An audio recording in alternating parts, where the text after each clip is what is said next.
Hi, my name is Tom. I want to tell you a story about how my life was turned upside down when my wife Katie went away to study. We got married young, out of great love, and I naively assumed that our feelings would withstand any trials. Yeah, right. Keep dreaming. At first, after Katie left, I held up well. Work, home, friends, everything went on as usual. But the longer I stayed alone in our empty little nest, the more acutely I felt the longing and loneliness. You know how it is. There seemed to be plenty of people around, but no one to really talk to. The only ray of light in this bleakness was my mother-in-law, Linda. She lived nearby, and often dropped by to check on me, the poor thing. At first, I was even afraid of her visits. Who knows? She might start lecturing or prying into my personal life. But Linda turned out to be surprisingly understanding and tactful. "Tom, dear, the main thing is don't mope around here," she would say, busying herself in the kitchen. "Katie will come back, and you'll wither away from boredom here. Let's have some tea and chat instead." And so we drank tea, chatted about everything under the sun. Linda told funny stories from her life, asked me about work and friends. Gradually, I began to catch myself thinking that I was looking forward to her visits with impatience. After all, who else could brighten up my dreary existence? Weeks dragged on one after another. Katie called less and less. She had started classes, made new acquaintances, had a busy student life. I was happy for her, but deep down I was gnawing at myself for not being able to be there with her, to share all those joys. Or maybe it wasn't just that. Maybe I was starting to forget what it was like to be an exemplary husband. Anyway, Linda's visits became a real outlet for me. I was surprised to realize that this woman was not at all like the classic nasty mother-in-law from Jokes. She was smart, ironic, very easy to talk to. With her, you could discuss books, movies, music, everything that interested me. Not like with Katie. She mostly babbled about clothes and sales. And Linda was also devilishly attractive. I don't even know how to describe it. She was older than me, but age only suited her. You know, there are women who are not beauties in the conventional sense, but you can't take your eyes off them. Grace, magnetism, sensuality, call it what you will. The main thing is, she had it. And in spades. I cursed myself with the worst words for having such thoughts. Some Casanova I turned out to be. She's my mother-in-law, for God's sake. Have some decency, you idiot. But my traitorous body seemed to think otherwise. As soon as Linda smiled at me or looked at me in a special way, my pants would get tight. Yuck, what a nasty thing. Of course, I tried my best to drive all this obscenity out of my head. I thought about Katie, about our love, about the inviolability of marriage vows. I took cold showers 10 times a day, but it didn't help much. The image of Linda, laughing, languid, mysterious, kept appearing before my eyes. To top it all off, my precious wife had the audacity to call during her mother's visits. And every time she would give me a regular interrogation. "Tom, I hear Mom's voice. Is she hanging out at our place again? Listen, maybe it's time for her to stop coming over. People will talk." At moments like that, I could only grit my teeth. People will talk, yeah, and I'm supposed to sit here and howl with loneliness within these 4 walls. Thanks a lot, honey. You've done me a favor. Anyway, I have to admit, even to myself, my affairs were worse than ever. I didn't even notice how I got into this pile of shit. My beloved wife was far away, my mother-in-law was near, and all sorts of bad thoughts were there too. One wrong move, and I'd be in deep trouble. Although what could be worse? I was already up to my ears in shit. I just had to keep paddling so as not to drown. I didn't notice how my get-togethers with Linda became almost daily. Now I was the one inviting her over, to watch a movie or try out a new recipe. It turned out we had a ton of common interests, from old-school rock to French cuisine. And on a purely human level, we understood each other perfectly. "Tom, remember how you and Katie met?" Linda would ask, sipping wine. "It was such a romantic story, just like in the movies." "That's for sure," I grinned.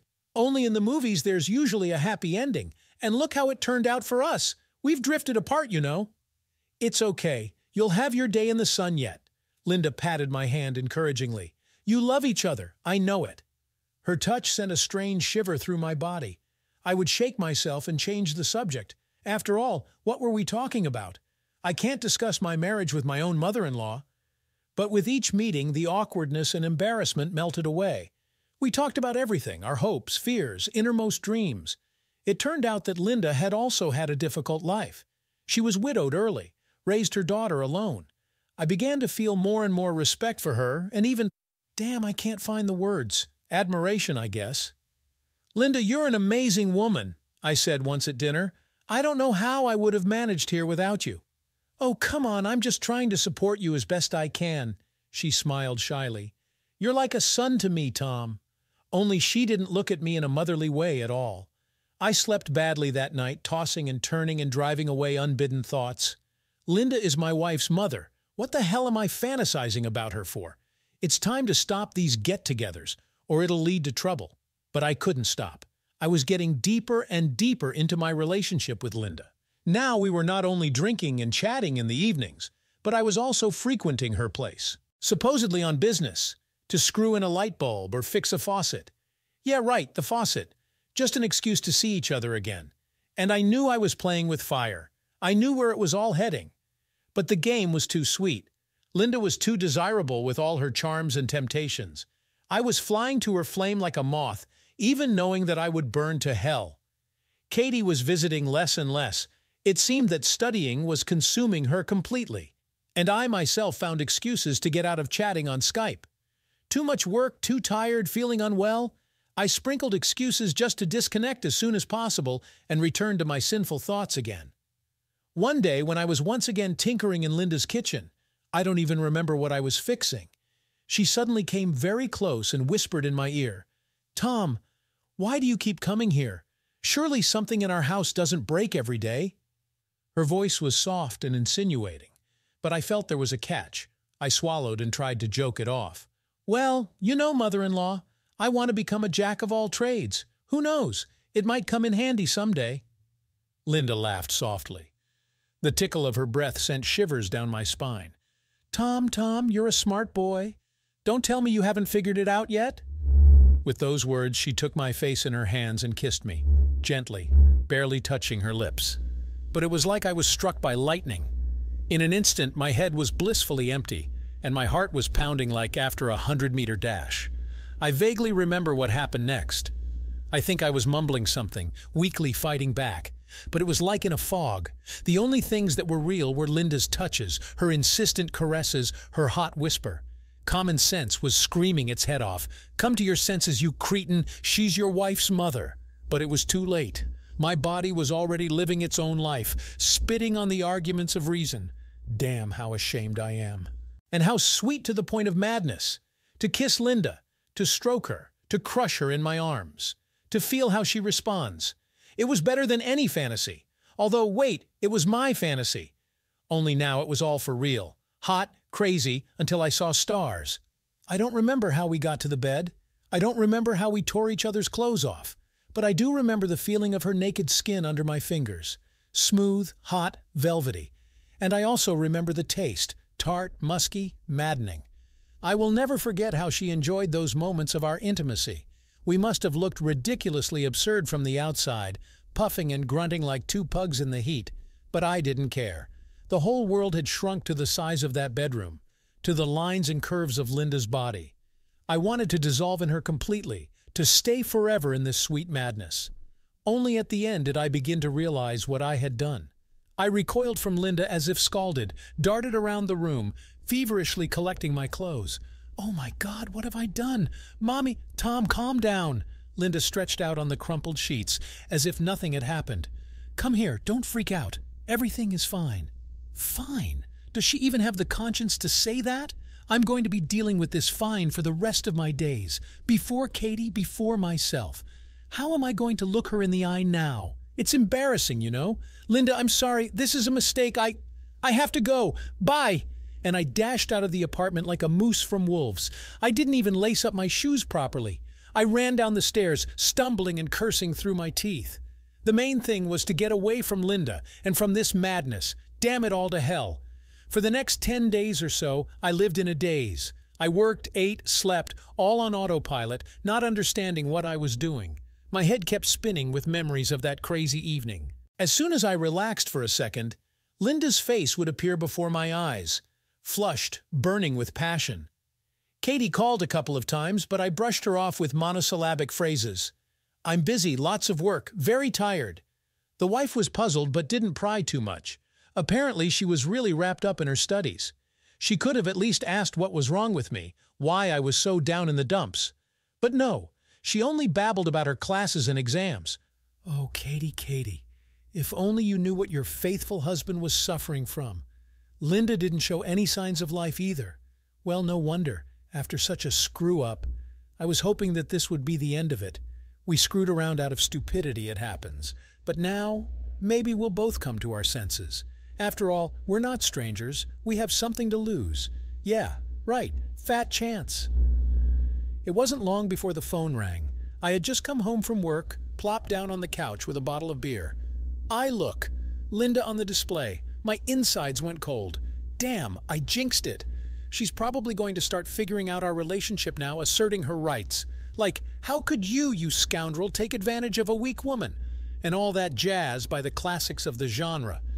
I steeled myself and pressed the answer button. To tell you the truth, I was expecting any kind of reaction. Hysterics, accusations, threats, but definitely not what I heard. Tom, hi. Linda's voice was perfectly calm. Would you like to come over tonight? I made a pot roast that'll make your mouth water. It's boring to be alone. I nearly choked on my beer. What pot roast? What mouth-watering? I'm here, tormented by my conscience, reflecting, so to speak, and she's all, come over tonight. Holy shit, give me two. But the worst part was that I agreed. Like the last sucker, I fell for this trick. It's clear as day, Linda didn't mean any pot roast. But I could imagine in all the juicy details what fingers she meant. Anyway, I dragged myself to her place that same evening, like a good boy. I'm standing at the door, shifting from foot to foot, trying to think of an excuse. And in my head, there are only bad thoughts, each one prettier than the last. Linda opened the door right away, as if she'd been waiting behind it. She let me in silently, only her eyes flashed promisingly. And what did I do? I walked in like a moose into an enclosure, sullen and doomed. I knew it wasn't going to end well. But no, I still went. The fucking masochist. Linda really did make a pot roast. Right from the doorway, she led me to the kitchen, shoved a plate into my hands. Eat, they say, dear son-in-law, gather your strength. Yeah, as if I need them to eat pot roast. Here I need to keep all these strengths in my pants. But I didn't refuse. I gobbled down a couple of spoonfuls. And what? It's tasty. I'll give you that. Mother-in-law has always been a goddess in the kitchen. You can't take that away from her. At least some reason to rejoice in this awkward situation. As soon as I pushed the plate away, Linda sat down next to me. She put her arm around my shoulders, looked into my eyes, smiled slyly. I got goosebumps from the back of my head to my heels. My heart was pounding like crazy. That's it, I think. You're done for, Tom. I missed you, Tom, Linda purred, stroking me with her manicured fingers. Why did you disappear? Are you mad at me for something? Mad? More like scared shitless with horror and shame, although of course I was also offended. At myself, such an idiot. And I was sorry for Katie. What kind of husband am I after this? But I didn't say any of that out loud. I only mumbled incoherently, shrugging my shoulders, like I had all sorts of things to do, this and that. No, what are you talking about? No offense, God forbid. I just got a little busy, tired. It happens to everyone, doesn't it? Linda looked at me with a long, searching gaze, as if looking into my soul, searching for something, and then suddenly she smiled the corner of her mouth and pulled me to her. She kissed me slowly, with relish, and breathed right into my mouth. Enough pretending, Tom. We both know what we want. And that's it. The dam burst. I pounced on Linda like a starving beast. I kissed, I groped, I tore her clothes. I think I even growled at one point. By God, at that second I wasn't thinking about anything. Not about Katie, not about decency, not about common sense. Just a naked, primitive instinct. To possess, to take what's mine. We did it right there, in the kitchen. We didn't even make it to the bedroom.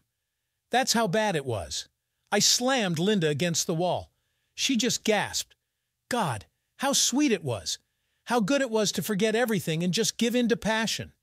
Then, of course, I was ashamed. To the point of madness. To the point of red ears. But not enough to get out right after. On the contrary, I stayed the night, and we repeated the same thing, only this time without haste, with taste. And in the morning we woke up in the same bed, disheveled, exhausted, but so pleased. "I told you we'd be good together," Linda whispered, kissing me on the shoulder. "Don't be afraid of it, Tom. Enjoy the moment." Yeah, the moment. You can say that again. It was perfectly clear to both of us that these were no longer moments. Rather, such big moments that it would be harder and harder to ignore with each passing day. But at that instant, nothing seemed important. Not the pangs of conscience, not the fear of exposure, not even thoughts of the future. There was only us, naked, entwined in an embrace, lost in our forbidden passion, and to hell with everything else. And so it went on. During the day, I sort of lived my usual life. I worked, met with friends, called Katie, and at night I would run to Linda and drown in the abyss of carnal pleasures. And where did we not do it? In bed, in the kitchen, in the bathroom, even in the freaking closet. We couldn't find a place for ourselves if only to touch each other. I don't know what came over us. It's like we let the genie out of the bottle, I swear to God. It was too late to drink Borjomi. The process, so to speak, had begun. I couldn't imagine my life without Linda anymore, without her caresses, without our craziness. It was stronger than me, stronger than any arguments of reason. Of course, I knew it was all wrong. I was perfectly aware of what a moral freak I was. To do this with your mother-in-law behind your wife's back, you have to be out of your mind to think of that. Mom and Dad are probably fainting from shame for their wayward son in heaven, but I couldn't help myself. I was sitting on it like a junkie on a needle. One day without Linda, and that's it. I'm going through terrible withdrawals. My hands and feet are shaking. My head is splitting. I can't eat, drink, or sleep. I can only think about one thing: how to get to her as soon as possible, to dive into the hot pool. The worst part was that Linda was hooked on me just as much. She sensed her power, the infection, and used it to the fullest. She turned me around like a slave. She'd beckon me with her finger, and I'd be right there, ready to fulfill any whim. And she had plenty of whims, I tell you. Either she doesn't like it this way or she's not happy with it that way. Even if I turned myself inside out, just to please the lady. But I still went out of my way. I brought her flowers in armfuls, gave her expensive gifts, restaurants, all sorts of surprises. Like a teenage boy, I swear to God. And it's okay if I was just wasting money. I became like putty in Linda's hands. "I'll do whatever you want. Just don't leave me. Don't deprive me of your favor." I visited Katie less and less. It seemed that studying was consuming her completely, and I myself found excuses to get out of chatting on Skype. Too much work, too tired, feeling unwell. I sprinkled excuses just to disconnect as soon as possible and return to my sinful thoughts again. One day, Linda started talking about the future. Like, how long can we hide in the corners? It's time, they say, to decide something. Like I should leave Katie and stay with her. Yeah, sure. That's all I've ever dreamed of. Taking my mother-in-law as my wife. What a fucking joke. But Linda insisted.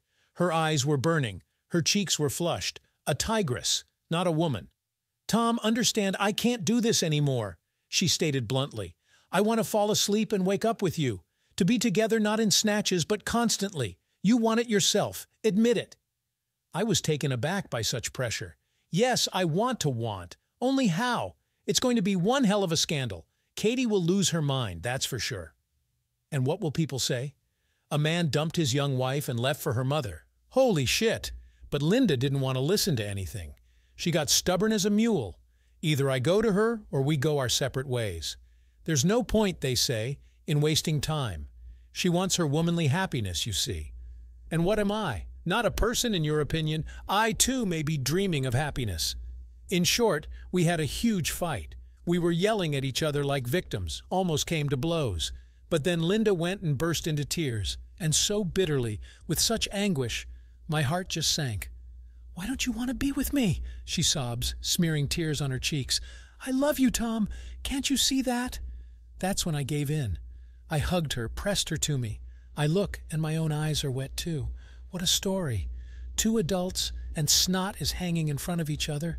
And for real, for natural feelings. When was the last time this happened to me? 3 years ago, no less. I'd already forgotten what it was like to really love, to the point of sparks from the eyes. "Linda," I say, You have to understand me correctly. I'm not against us. But Katie, she won't forgive me for this. And how can I look her in the eye after that? It's embarrassing, you know. And Linda knows herself sobbing, and so pitifully through the sobs. And you're not ashamed to leave me? You took advantage of me, and now you're hiding in the bushes? You promised, Tom. You said you couldn't live without me. Oh, and we went at it again. Only this time we weren't arguing, but trying to figure out who loved whom more. We almost came to blows, I swear to God. But then somehow the passions subsided on their own, and we just sat there hugging each other, silent, each thinking our own thoughts. You know what, I say at last, let's go somewhere together, just the two of us. We'll unwind, get some fresh air, and we'll decide everything with a fresh head at the same time. Linda's face just lit up. Like a little girl, I swear to God. She almost clapped her hands with joy. Really? Are you serious? Oh, Tom, I'm so happy. Of course, let's go away, to the end of the world if only together. Well, what about me? I nodded, mumbled something unintelligible, and I myself stare at the ceiling and think, I'm in trouble, so much trouble. And it's all my own fault. I didn't guess that it would all turn out this way. And now it's too late to rush around. If you call yourself a mushroom, get in the basket. Anyway, I booked a week's tour to Mexico for Linda and me. Just beaches, hotels, tequila. I told Katie a bunch of stuff. Like I have a business trip, a seminar to exchange experiences. Who's going to check on me, the idiot? I took a leave of absence at my own expense and got away from all the problems as far as possible. I mean, what the hell? I have the right to rest after all. To sunbathe there, to swim, to sip cocktails. And the fact that it's not with my wife, but with my mother-in-law. Well, those are the little things in life. Think about it. People around me are looking askance and whispering, to hell with them, with people. After everything that's happened between me and Linda, I didn't care much about anyone's opinion at all. Speaking of Linda, you should have seen how she glowed the whole way. She was just beaming with happiness, no less. And she infected me with her mood. I'd already forgotten about all the torments and hesitations. I only dreamed of getting to the hotel as soon as possible and locking myself in a room with Linda. For a year or two, yeah, but you know, nothing in this life is that easy. Linda and I, two idiots, thought the hardest part was behind us. But no, it was just the beginning. This Mexico, goddammit, turned out to be a complete fucking disaster. But I'll tell you about that some other time. Mexico greeted us with stuffiness and a cacophony of colors. After our native backwater, everything here seemed too much, too bright, too noisy, too chaotic. But Linda and I didn't care. We hardly noticed anything around us except each other. We checked into the hotel and rushed straight to our room. As soon as the door closed behind us, it was as if we were unleashed. Clothes flew to shreds, bodies intertwined in a mad dance so much that it was hard to breathe. But it's not enough.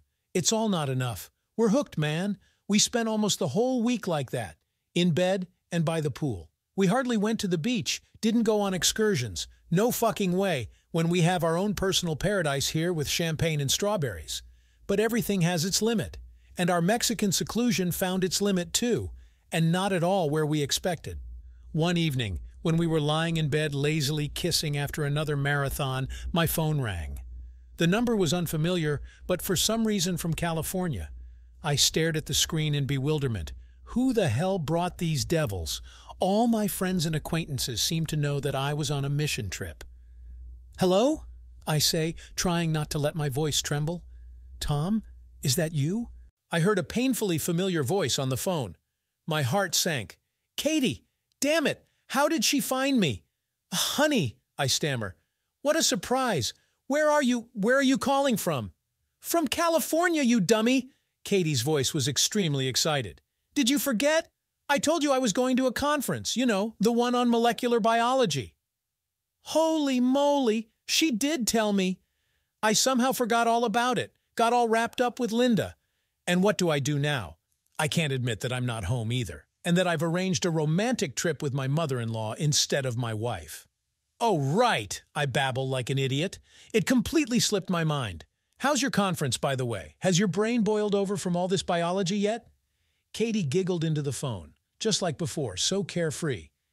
"Everything's fine, don't worry. Listen, I was thinking, maybe you could come to me? For a couple of days at least. I miss you so much, I can't stand it." I got goosebumps all over my back. To California? To my wife? I'd rather commit harakiri on the spot. How can I look Linda in the eye after that? And most importantly, how can I behave with Katie afterwards? I'd be cheating, you know, the most natural, caught red-handed practically. While I was frantically composing an excuse, Linda crawled closer and wrapped her arms around me. Like, what are you frozen for? Let's go back, we have to do the 6th round. And my tongue is stuck to my larynx, dead. I'm standing like a post, silent like an idiot. And in my head there's only one thought pounding. We're fucked, Tom. You're done for. Honey, do you hear me? Katie kept asking. So what about California? Will you come? I pulled myself together and blurted out, I'm sorry, sunshine, I can't. I have a ton of work to do. Deadlines are burning. The boss is going crazy. As soon as I'm done, I'll come to you right away, I promise. Tom, is everything okay with you? Katie's tone became suspicious. You sound kind of out of sorts. Are you sick or something? Yeah, sick. All sorts of bullshit, damn it. It's called being in love with your own mother-in-law. A 100% fatal case. No, what are you talking about? I started weaseling. I'm just totally exhausted. First this trip, then the rush at work. My head is spinning, to be honest. I'd love to see you, but I just can't. I'm sorry. Linda was listening to the conversation, frowning. It was clear that she was worried, too. No wonder such a bummer out of the blue. We just got everything straightened out, you know. Love carrots, roses, mimosas. And then bam! And they cut us off at full gallop. And who? My own daughter, by the way. Anyway, I barely got Katie off the phone. I lied through my teeth just to get her off my back. Like, I have a meeting, I only had 3 minutes. I'll call you as soon as I'm free. Well, that sort of thing, yeah. I hung up, turned to Linda. And she's sitting there pale, biting her lip. Her eyes are like a beaten dog's, sad, miserable. I could tell right away that she was offended. At what, though? I kind of made an excuse. I didn't buy a one-way ticket. Well, got caught up in it? Linda asks bitterly. Your wife called, and you tucked your tail between your legs right away? I was taken aback by such an attack. Is it like I'm to blame for everything or what? Yes, if it weren't for my precious mother-in-law, I wouldn't be here at all. I'd be sitting at home right now kissing Katie's feet. Linda, what's wrong with you? I started, but she just waved me off. Nothing. I'm just looking at what a faithful husband you are. As soon as the wifey beckoned, that's it. Linda's out the door. Is that it? That's when I exploded. Some fucking nerve. Yes, I went for everything for her sake, the bitch. I betrayed my family. I betrayed myself. You'd think I wanted this myself. Yes, I didn't dream of such a thing in my worst nightmare. Listen up, I barked, sitting up in bed. It's because of you that I got into this shit, okay? Because of you and your antics. You'd think I dreamed of this myself. Yes, I've never seen such a thing, even in my worst nightmare. Linda's mouth just fell open in outrage. Her eyes were flashing. Her cheeks were burning, exactly like a tigress, only she wasn't letting her claws out. Oh, so it's all my fault? She hisses, spitting saliva. You'd think I dragged you into bed by force. You ran with your ears on yourself. That's when I completely lost it. How dare she, huh? I'm here, you might say, trampling on the last crumbs of my conscience. And she's accusing me, too. Well, you know what? I yelled, jumping to my feet. Well, fuck you and your hysterics. I'm sick of it all, you hear me? I'm sick of crawling on my belly in front of you. I can't take it anymore. If you want to dump me, dump me. Just don't drag me into it. And then Linda burst into tears, loudly like that, with howls, smearing mascara on her cheeks. I swear to God, it's better to put them in a coffin. My heart just sank. That's how I brought the woman to it, the bastard. Tom, she sobs, how can you do this to me? I love you, you miserable idiot. Do you think it was easy for me to decide to do all this? Yes, I feel like the last bitch. I betrayed my own daughter. I took a sin on my soul. And you... And again in tears, weeping white sturgeon, hiccuping, even the bed is shaking, and I'm standing there like an idiot, scratching my head. And what am I supposed to do? Tell her to fuck off again? I seem to have already done that. Comfort her? I seem to be guilty myself for bringing her to hysterics. Anyway, I did the last stupid thing. I sat down next to her, put my arm around her shoulders, mumbling something soothing. Like, come on, Linda. Everything's fine with us. Well, it's not working out with Katie yet, but we haven't broken up yet. We'll make up somehow. We'll get used to it. I won't leave you. What are you talking about? Linda gradually quieted down. She's sitting there, sniffling, burying her face in my shoulder. Her hair is disheveled, her mascara is running, and for some reason I feel so sorry for her, I could howl.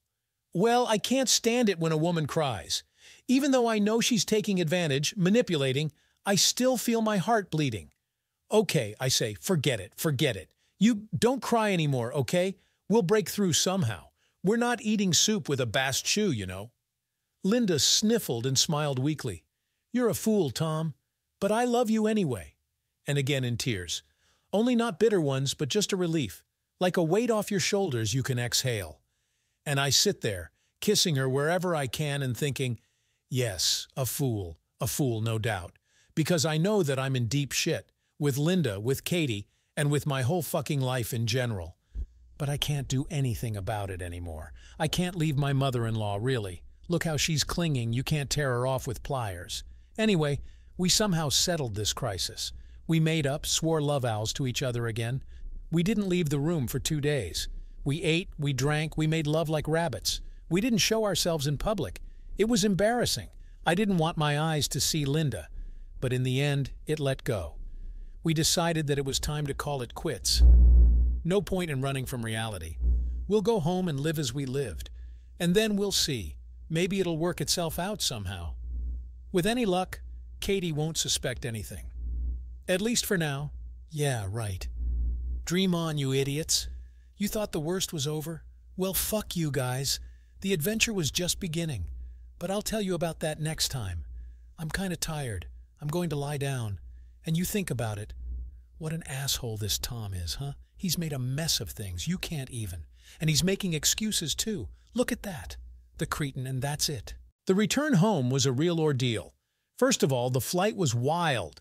3 hours of shaking and solid air pockets. My spine even fell into my underwear from fear. And Linda, she was all green, like a frog. It's a good thing she didn't start puking, and thank God for that. And secondly, Katie. Now that's who I was afraid of, like fire. Although, of course, it's my own fault. I shouldn't have been fooling around with my mother-in-law, but it's too late to drink Borjomi when your liver has fallen off. All that was left was to pray quietly that my wife wouldn't suspect anything. Linda sort of promised to keep quiet, like our secret is in the grave, all that. But I knew what a blabbermouth she was. She'll blurt something out of stupidity, and that's it, it's over. Katie will skin me alive and use the rest for shish kebab. And she'll be right, by the way. Anyway, I came home, and there was a surprise. Katie wasn't alone, but with her bosom buddy Sylvia. Well, you know, the girlfriend she was supposedly messing around with back in high school. Not that they were really messing around, but they were very close somehow. Katie told me herself, even though I was inwardly seething with jealousy. And there they were, sitting in the kitchen sipping tea. Katie was just beaming, her eyes sparkling. And Sylvia was looking at me like I owed her $1 million. Like, hey, Tom, long time no see. I'm here, you know, comforting your wife in her husband's absence. Yeah. Honey, why are you so gloomy? Katie chirps, kissing me on the cheek. Did you miss me, yeah? Well, don't worry, we'll fix that now. And she winks so playfully. Like, we'll get rid of Sylvia and off to the bedroom, my soul. And what about me? I put on a smile and nod like a bobblehead. Like, yeah, sure, I'm already taking off my pants. And inside, everything is turning upside down. God, how can I sleep with her? After everything that's happened between me and Linda? I'll become impotent on the spot, I swear to God. You have to think of that. To sleep with your wife in the same bed where you sinned with her mother. But there's nowhere to go. I had to play the family idol. I walked Sylvia out, poured Katie some wine. I listened to her chatter about the conference, nodded in the right places. Like, yeah, very interesting, dear. And all I could think about was how to get away from her as soon as possible. Eventually, I pleaded fatigue. Like, the flight was hard. My head was splitting. I'm going to go lie down for a bit. Don't be mad. Katie pouted, of course, but didn't argue. Kissed me goodnight and sent me to the bedroom. And I'm lying there thinking, well, you've done it, Tom. That's what you get for fighting for what you fought for. You wanted thrills, forbidden love? Well, then take it, you fascist grenade. Now wriggle out of it any way you can. Just remember, you may not get a second chance. The next morning, another surprise awaited me. Linda showed up for a visit at the crack of dawn. She's missed her daughter, you see. Couldn't wait. Yeah, sure. She missed her daughter my ass. I didn't believe that for a second. And I myself am sitting in the kitchen, guzzling coffee by the liter. And I'm reacting so dumbly, sluggishly. Like, "Hi, Linda, how are you doing?" And I'm afraid to look her in the eye. Because I know, as soon as I look, that's it. I'll give myself away in a second, like the suite at Poltava. Katie, of course, doesn't notice anything. She's chattering with Mommy like nothing happened. She's talking about California, about her science and biology. And I'm sitting there like I'm submerged in water. Deep down, I understand. Well, that's it. We're done for. Now it's going to hit. It's going to blow up. There won't be a wet spot left. But no, it worked out. Linda behaved surprisingly restrained. She smiled, nodded, joked inappropriately. She hardly even looked at me, can you imagine? Only once did she shoot me a glance, but so briefly, as if by chance. And I almost slid under the table from that look. Eventually she fucked off, like she had things to do, all sorts of worries. She kissed Katie goodbye, shook my hand. And that's it. Bye-bye. See you next time. And I had a load off my mind. She's gone, thank God. It worked out, I guess, only I rejoiced too soon. No sooner had I relaxed than it started. Either Linda calls 5 times a day, or she sends some kind of ambiguous text messages. Like, "I miss you, I love you," all that stuff. And I'm climbing the walls. "What the hell are you doing, infection? You're going to give us away, damn it." And then Katie started suspecting something. Either it seems to her that I'm acting strange, or she imagines that I'm making eyes at Linda. In short, life is pain, guys. All nerves and no light at the end of the tunnel. But I held on. Where else could I go? I gritted my teeth, smiled at the wife, gave the mother-in-law the cold shoulder. Like, "Everything's fine with us, dear. I'm just a little tired. I've got a lot on my plate. I'll get some sleep, and I'll be as fresh as a cucumber again, you'll see." And I myself can only think of one thing: how to get away somewhere far away. To work there, or to my buddies for fishing. Anything to get away from this madhouse, from these two furies, damn them. They've already got me. I can't take it anymore. But then, as luck would have it, trouble struck. Linda was diagnosed with some female shit, like an inflammation or something like that. In short, she was on sick leave, getting all sorts of injections. And who, I ask you, is supposed to take care of my mother-in-law? That's right, dear son-in-law, the one and only. And so imagine the picture. I'm going to Linda's every single day. I'll bring her some soup. I'll bring her some damn pills. And she lies there, all grimacing, complaining about life. Like, "Everything hurts? I might as well hang myself. And what about me?" I sit there and listen, and I stroke her on the head. "Ooh-poo! Like, it's okay. You'll get better soon. And I'll always be there. I won't leave you." Yuck! I'm disgusted with myself how low I've sunk. Katie, of course, is also good. Instead of going to her mother herself, she dumped everything on me. She has work, you see, important things to do. And her husband is like a freeloader. He doesn't care what he does. So let him babysit his mother-in-law, since he has nothing to do. I was seething inside, of course. But I didn't show it. Where else could I go? You're not going to send your beloved wife away, along with her mommy. Although, I admit, sometimes my hands itched, especially when Linda would roll her eyes once again and moan like, "Oh, how bad she feels, oh, oh, oh." But I endured. I clenched my teeth and carried my cross like a good boy. After all, it's my own fault. I shouldn't have been fooling around with my mother-in-law. So now, Tom, eat your own porridge. You've brewed it, now eat it, don't slop it. But it couldn't go on like this for long, you understand. Sooner or later, there had to be an explosion. And it did happen, and from the most unexpected direction. One evening, I show up at Linda's, and she's not alone. She's sitting in the living room sipping tea, and across from her is some dandyish dude in a suit and tie. You can tell right away he's not from our sandbox, from another neighborhood. My jaw just dropped. Who the hell is this guy from the mountain? And what the hell is he doing in my mistress's house? Yuck. I mean, my mother-in-law's. Damn, I'm lying so much. I'll soon forget who's who to me. Anyway, I'm standing in the doorway like an idiot, blinking my eyes, not getting it. And Linda says to me so calmly, "Tom, meet Jerry, my old friend from school." Yeah, a friend. Sure, I believe that.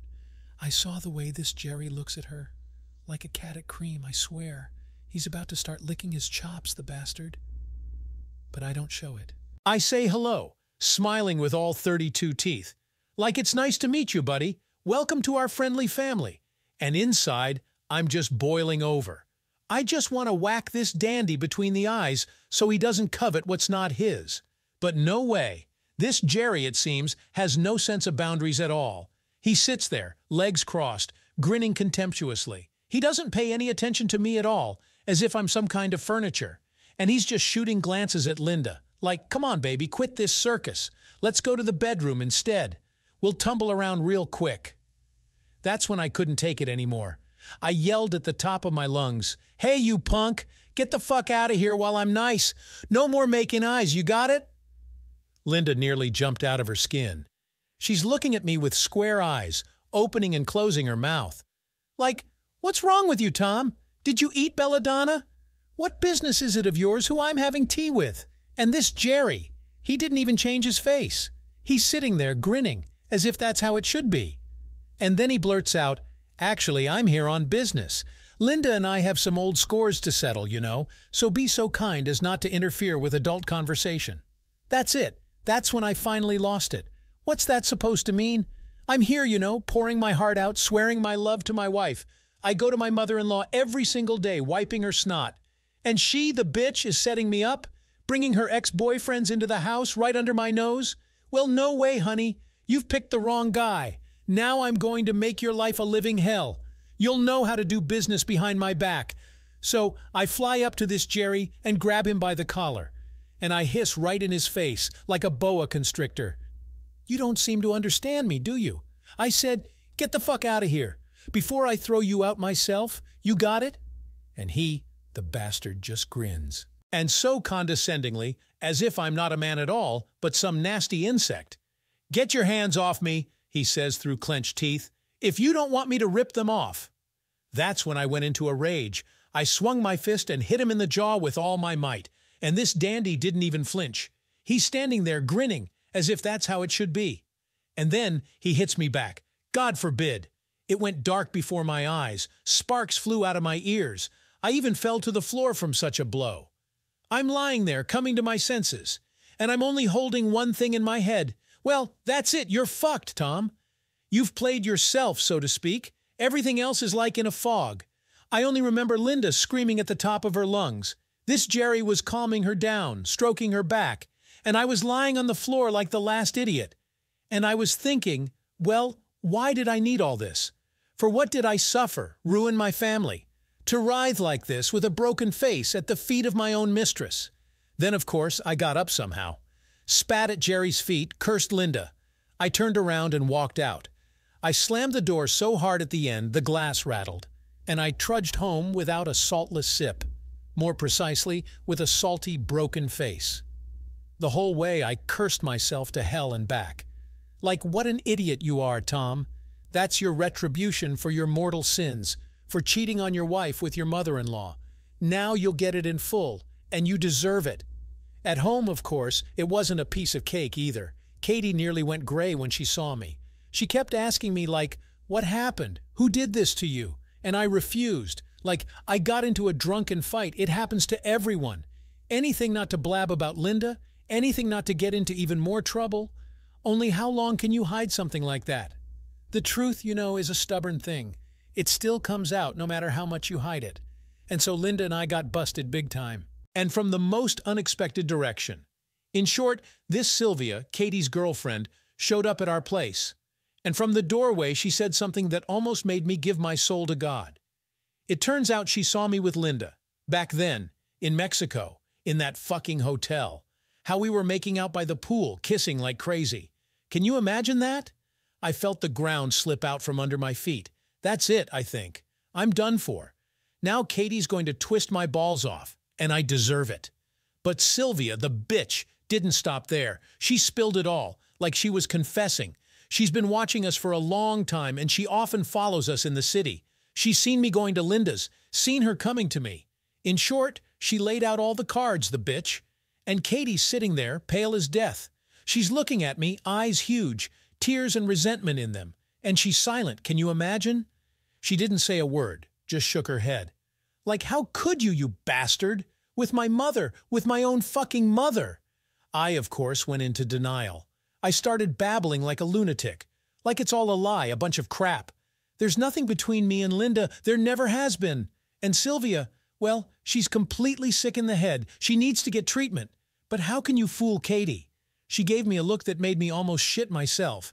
And she says quietly, "So, a lie? Nonsense.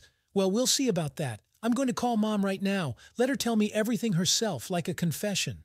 And she reaches for the phone. Can you imagine? And my heart sank into my boots. That's it, I think. I'm fucked. Now Linda's going to spill the beans and I'm done for. Katie's going to fucking kill me like a mad dog. But then the incredible happened. Linda didn't pick up the phone. Katie calls once, twice, 3 times, and there's only ringing, and that's it. Can you imagine that? For the first time in my life, I was glad I couldn't get through. And Katie went completely off the rails. She threw the phone on the floor, burst into tears. Sylvia rushed to her, patting her on the back, comforting her.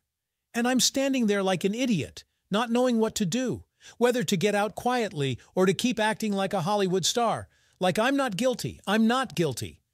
Eventually, Katie calmed down a little. She wiped her tears, stared at the floor, and she says so softly that I could barely hear her, "Get out, Tom. I can't stand the sight of you. And don't come back, you hear me? Never!" I, of course, refused. Like I'm not going anywhere, I'll explain everything. But Katie just waved her hand like, "Get out of here already, I'm sick of you." And Sylvia was playing meaningfully with her fist. Like, "You'd better get out of here nicely while we're in a good mood." There was nothing to be done, so I trudged to the exit. I tucked my tail between my legs, lowered my head. Like a beaten dog, I swear to God. The whole way I was thinking, and what now? Where to go? I can't go to Linda's. I'm ashamed to go to my friends. I might as well hang myself, I swear to God. In the end, I spat on everything and went to the nearest bar. The bouncers kicked me out, the bastards. But at least they took me home in a cab, and thank God for that. Now I'm lying here. My head is pounding. I can't think straight. I don't know what to do next, where to run. One thing is clear. I'm up to my ears in shit, and I'm unlikely to ever get clean. So that's the deal, guys. That's what fooling around with your mother-in-law leads to, damn her. But you know what? I don't regret anything. Even now, broken and devastated. It was worth it. The sex, the crazy love. Even if it was short-lived, even if it was against everyone's will. At least I lived for real, to the fullest. And the rest? To hell with it, with the rest. Although, of course, it still sucks. But that's a whole different story. Well, my friends, have you finished listening to my heartbreaking story? I bet you're shaking your heads, clicking your tongues. Like, the guy's gone completely crazy, off his rocker. A young wife, a full house, and he wants some adventurous love, you see. And with whom? With his own mother-in-law, for God's sake. And you can't argue with that. I'm cursing myself with the worst words now. And what the hell was I thinking, I ask you? Couldn't I keep my junk in my pants? But no, I had to go on amorous adventures. I thought I was the smartest, the most awesome macho. And look how it turned out. But you know what's the most vile thing? I foresaw it. I had a premonition that it wouldn't end well. From the very beginning, as soon as Linda started hitting on me. But I couldn't stop. I got sucked in. It was like I was under some kind of hypnosis, I swear to God. And okay, if it was love there, unearthly passion, but it was some fucking thing. So I wanted to have some fun in my younger years. Mr. Hero Lover, damn it, now I'm getting my just desserts, paying for all my sins. Katie decided to divorce me. And she's doing the right thing, really. Why the hell does she need a husband like me? Let her be alone rather than with a traitor like me. And then, maybe, she'll start a normal life. I broke it off with Linda, too. I cut it off, I swear to God. To hell with it, this forbidden love. Nothing but trouble from it and nothing more. She's probably already having fun with that dandy of hers. That's where she belongs. And what about me? And now I'm like a lonely finger man, and kind of free like my own master. Only it's vile in my soul. I just want to howl. No family, no real friends. Alone like an owl all day long. But don't think I'm complaining. It's my own fault. I'm sorting it out myself. I wanted thrills, you know, so now I'm getting them in full. The only thing I really regret is Katie. She was a good woman, a righteous one. She loved me, the fool, no matter what. And I, the bastard, went and betrayed her. And with whom? With her own mother. How could I have thought of that, huh? Now I'm walking around all snotty and repentant. Every day I walk past our house, peeking in the windows. I think maybe I'll see her at least out of the corner of my eye. Maybe I'll get to talk to her. But no way. She shies away from me like I'm a leper. And she's right, really. But I'm not giving up. I've decided to quit all this crap. No women, no booze, no buddies. Just work and home, home and work. Maybe by honest work I'll atone for my guilt. Maybe Katie will forgive me someday, the fool that I am. That's how it is, guys. That's what fooling around with your mother-in-law leads to, damn it. No family, no peace, just suffering. So think before you hit on other people's mommies. Do you need it? To ruin your whole life for a momentary weakness? That's right. Okay, it's time for me to get out of here. I've been sitting here with you for too long. I've been chatting too much. Things are waiting. Work is piling up. After all, I'm starting a new life, a righteous one. Maybe by our next meeting, I'll already be a decent person. The kind that Katie and my mom and dad in heaven won't be ashamed of. Oh, dreams, dreams. But where would we be without them, dear ones? Now I only hope for them.